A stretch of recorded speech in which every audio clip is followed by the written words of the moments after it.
There is a number stitched into the universe. 299,792,458 meters every single second. The speed of light. Here's what almost nobody tells you. It isn't just how fast light happens to go. It is a hard limit built into reality. And no matter how fast you chase it, it runs from you at exactly the same speed. That stubborn fact shattered the most obvious idea in science, that a second is a second for everyone. This is the story of the one number nothing can break, and it begins, of all places, in a bookshop. Last time, we learned two things worth keeping. First, all steady motion is relative. Sealed inside a smoothly sailing ship, no experiment can tell you whether you're moving. Every speed only means something compared to something else. Second, physicists treasure the rare quantities everyone agrees on, however they move, the invariants. Newton believed the two great ones were length and time. 1 meter is 1 meter, 1 second is 1 second, for everybody forever. And I promised a simple beam of light would tear that picture down. Let's meet it. In 1805, a 14-year-old named Michael Faraday was apprenticed to a London bookbinder.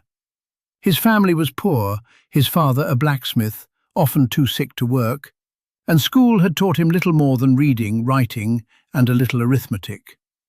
But Faraday did something quietly dangerous. He read the books he was paid to bind, especially the science. At 20, a customer at the shop handed him tickets to the lectures of Humphrey Davy, the most famous chemist in England. He took obsessive notes, bound them in leather, and sent them to Davy as a job application. It worked.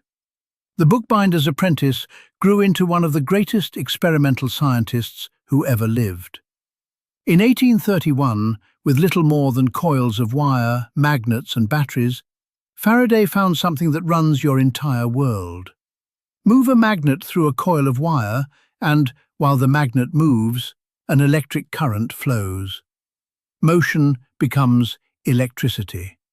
Nearly every power station on Earth, coal, gas, nuclear, hydro, even wind, still works exactly this way. Faraday, who never learned advanced mathematics, understood it with a picture instead. He imagined space itself filled with invisible lines of force, a field, spreading from every magnet, every charge. Sprinkle iron filings around a magnet, and you can literally see it. His colleagues found the idea charming, and a little naive. It would prove one of the deepest ideas in all of physics, because a quarter of a century later, a young Scottish physicist decided to take Faraday's pictures seriously.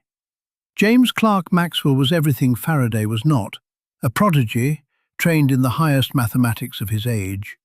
He translated Faraday's invisible lines into equations, and all of electricity and all of magnetism collapsed into a single, compact theory. Today we write it as just 4 short equations, and hiding inside them was a surprise. The equation said, a changing electric field creates a magnetic field, and a changing magnetic field creates an electric field.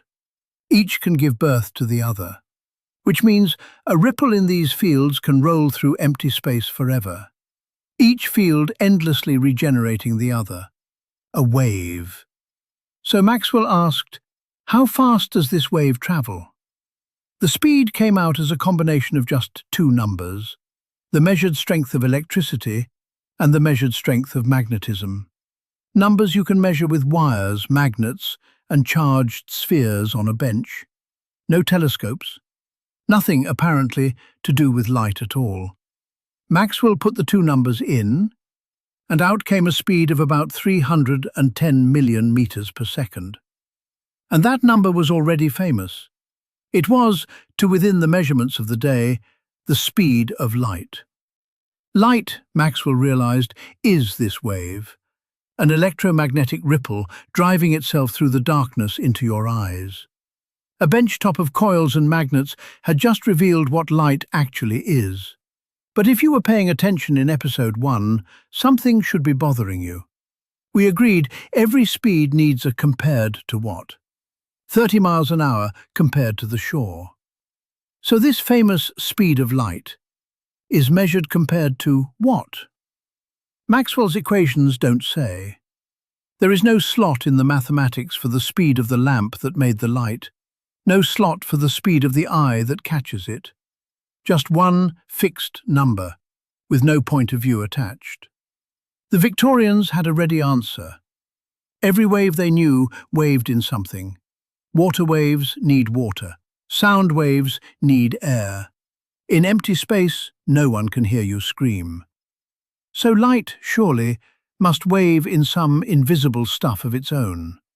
They called it the ether, a substance filling the universe, thinner than any gas, no drag on the planets, yet stiff enough to carry light across the void. Maxwell's mysterious speed would simply be light's speed through the ether. Puzzle solved. Newton's universe was safe. All that remained was to detect the stuff. Here's how.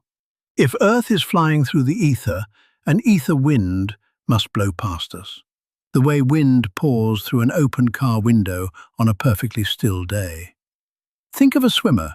Swim at 5 kilometers an hour in a river flowing at 3, and from the bank you make 8 downstream, but only 2 fighting back. Light should behave the same, faster with the ether wind, slower against it.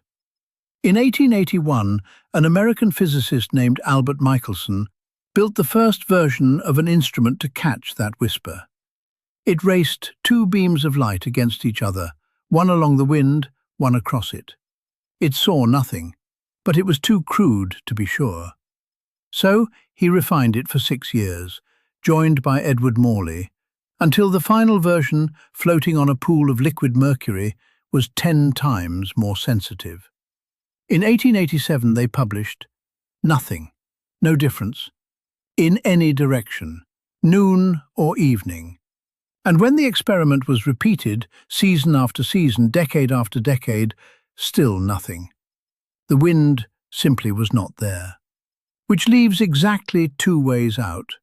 Either Maxwell's equations are slightly wrong, or we do something truly reckless. We believe them. Take them exactly at their word. No ether, no compared to what. The speed of light is simply the same for everyone, everywhere, however they move. Sit with what that means. Switch on a flashlight and let the beam race away. Common sense says, chase it fast enough and you could pull alongside. The equations say no. Run at half the speed of light and measure the beam from where you stand. It still pulls away at the full speed of light. Pushed to 99%, still it recedes at exactly the same speed, as if you had never moved at all. The universe, it seems, defends this one number. Absolutely. And notice what we've just found. Episode 1 asked, what can everyone agree on? Here is the first answer that isn't obvious. A speed. The speed, the first true invariant of our story. But it comes at a terrible price. In Newton's world, speeds add up. Walk forward on a moving train, and the ground sees your speeds combine. Maxwell's light flatly refuses. The 2 greatest theories in science were now aimed directly at each other. Remember the age. Newton's mechanics was raising the Clifton Suspension Bridge and the Eiffel Tower. It visibly worked. Surely Newton would win. Then, in 1905, an unknown clerk in a Swiss patent office looked at the deadlock and sided with Maxwell. His name was Albert Einstein. Carry one idea out of this episode. The speed of light is not a speed like any other. It is a constant of nature, the same number for every observer, however fast they move. You cannot catch a beam of light. You cannot even close the gap. Now hold that against one innocent little formula. Speed is distance divided by time. If the speed can never change, then when you chase the beam, something else has to give. And the only things left on the table are distance, and time. Newton's universal clock is about to crack, exactly as promised. Next time, move fast enough and your watch genuinely runs slow. You age less. Not science fiction, we've measured it with clocks flown on aeroplanes. That's episode 3. The faster you move, the slower you age. If this brought the universe a little closer, subscribe and play the next one. We're only just getting started. Foreglow, the future before it arrives.